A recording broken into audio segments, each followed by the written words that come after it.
இன்று உங்களுக்கு ஒரு சத்தியத்தை நான் உங்களுக்கு சொல்ல விரும்புகிறேன். என்ன சத்தியம் என்றால், யோசுவா 1 அதிகாரம் 7 வசனம் 8 வசனம், இந்த 2 வசனங்களையும் நாம் பார்ப்போமானால், என் தாசனாகிய மோசே உனக்கு கற்பித்த நியாயப்பிரமாணத்தின்படியெல்லாம் செய்ய கவனமாயிருக்க மாத்திரம் மிகவும் பலன் கொண்டு திடமனதாயிரு. என் ஊழியக்காரனாகிய மோசே என்ன கற்பித்தானோ அதெல்லாம் செய்வதற்கு நீ கவனமாயிரு, பலம் கொண்டு திடமனதாயிரு. நீ போகும் இடமெல்லாம் புத்திமானாய் நடந்து கொள்ளும்படிக்கு அதை விட்டு வலது இடது புறம் விலகாதிருப்பாயாக.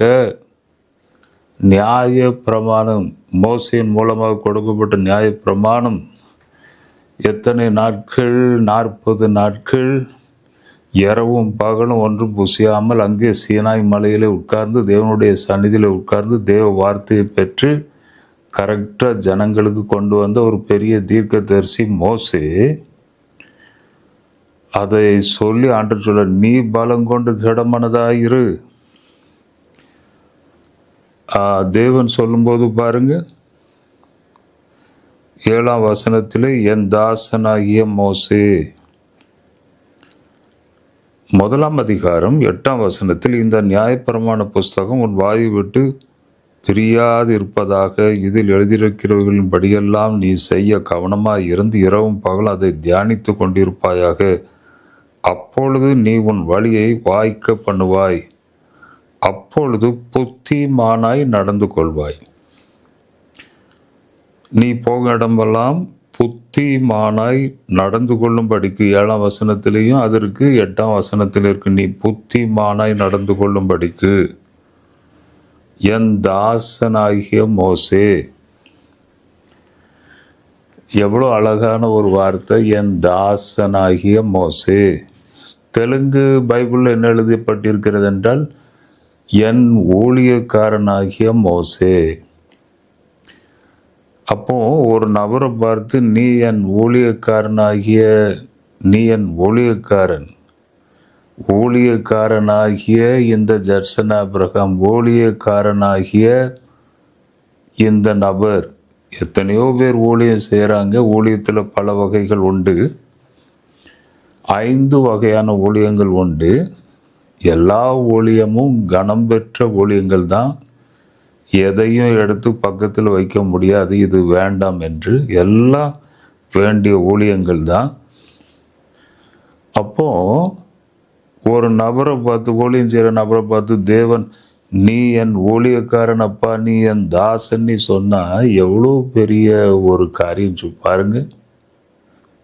தேவன் என்னை பார்த்து அப்படி அந்த வார்த்தையை சொன்னா அதுவே எனக்கு போதும், பெரிய சந்தோஷமா இருக்கும். அப்போ அதற்கு காரணம் என்ன? என் ஊழியக்காரனாகிய மோசே. யோசுவாவையும் தேவன் சொல்லுகிறார், என் ஊழியக்காரனாகிய யோசுவா. அப்போ அப்படி சொல்லணும்னா 2 காரியங்கள் நடக்கணும். ஒன்று, அழைக்கப்பட்ட ஒரு நபரை தான் தேவன் அப்படி சொல்லுவார். செகண்ட் என்னன்னா, அனுப்பப்படுகிற ஒரு ஊழியக்காரனை பார்த்து தான் தேவன் அந்த வார்த்தையை சொல்வார். அழைக்கப்படணும், அனுப்பப்படணும். அழைக்கப்படணும்னா, மோசே பற்றி எரிந்து கொண்டிருந்த அந்த முட்செடி நடுவிலே தேவன் தரிசனம் கொடுத்து அவரோடு பேசினார். மோசே மோசே என்று கூப்பிட்டார்.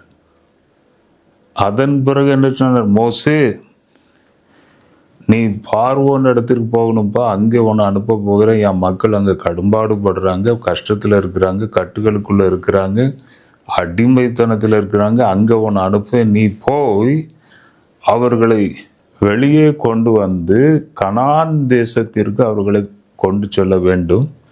ஆதலால் நான் உன்னை பார்வோன் இடத்திற்கு அனுப்புகிறேன். அப்போ அழைக்கப்பட்ட ஒரு மனுஷன், அனுப்பப்படுகிற மனுஷன், இந்த 2 இருந்த தேவன் சொல்லுவார், நீ என் ஊழியக்காரன், நீ என் தாசன் என்று. ஆதலால் எனக்கு அன்பானவர்களே, இந்த இரண்டும் இருக்கிறதா? இந்த ஸ்பெஷல் பொதுவாக ஊழியம் செய்கிற மக்கள், ஊழியம் செய்ய தாகத்தோடு இருக்கிற மக்கள் இந்த வார்த்தைகளுக்கு நீங்கள் செவி கொடுத்து இதன்படி நடந்து இந்த வாழ்க்கையில் இந்த 2 அனுபவம் உங்களுக்குள்ள இருக்கிறதா? அதை பார்த்து முன்னால் செல்ல வேண்டும். புத்திமானாய் நீ நடந்து கொள்ள வேண்டும்.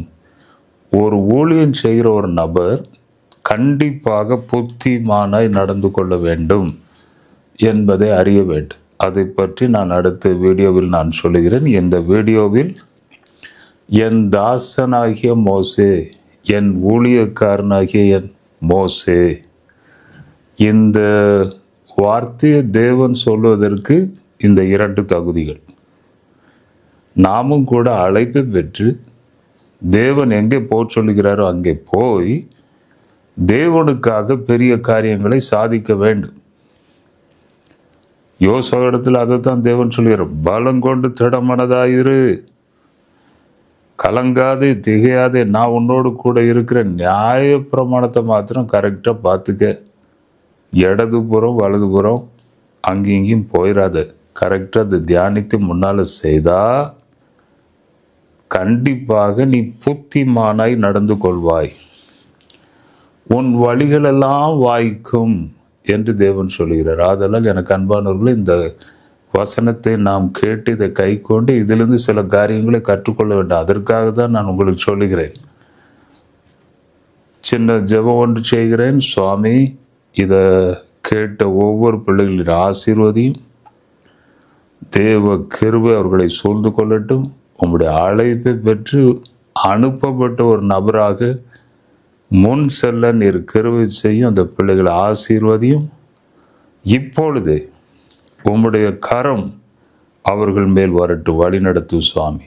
துதி கன மகிமை எல்லாம் உமக்கே நான் செலுத்துகிறேன். இயேசு கிறிஸ்துவின் நாமத்தினால் வேண்டிக் கொள்கிறேன் பிதாவே. ஆமேன், ஆமேன், ஆமேன்.